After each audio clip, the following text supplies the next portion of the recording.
guys, well, finally, today we had another protest on the 6th of September.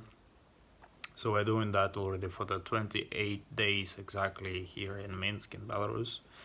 And on the 9th and 10th of August, 11 and 12th also for the next 2 days after the election results came out.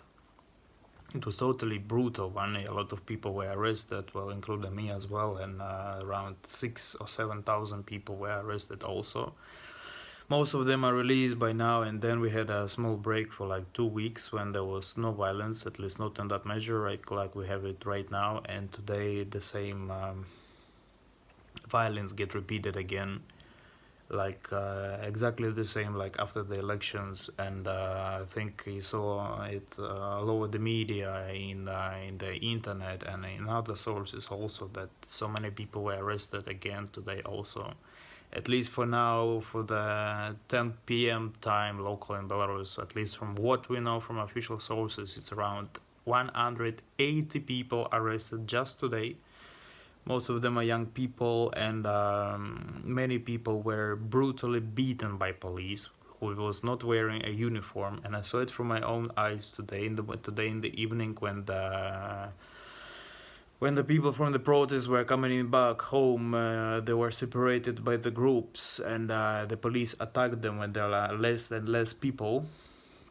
This is the only way they can do it. When there are more people, they're not doing this. But and many people were totally shocked and beaten by the police, and I saw it with my own eyes just a couple of minutes ago.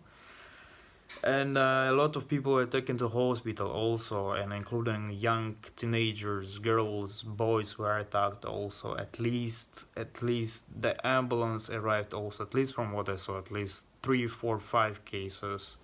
And we don't know, we'll have more information tomorrow in the evening or during the daytime how it all goes through. So Mr. Lukashenko decided to choose his second wave of violence, and I think he has no limits totally at the moment, and to push the entire army against the very peaceful protests here in Minsk is not the right thing to do.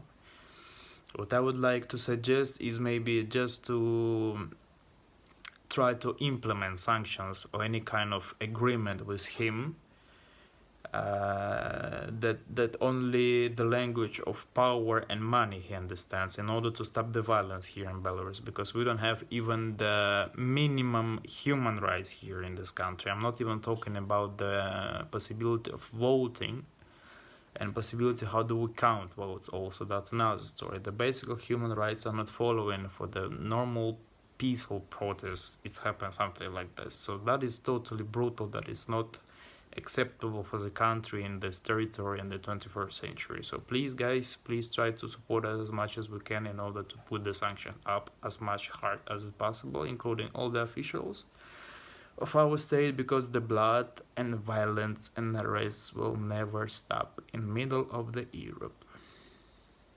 Thank you.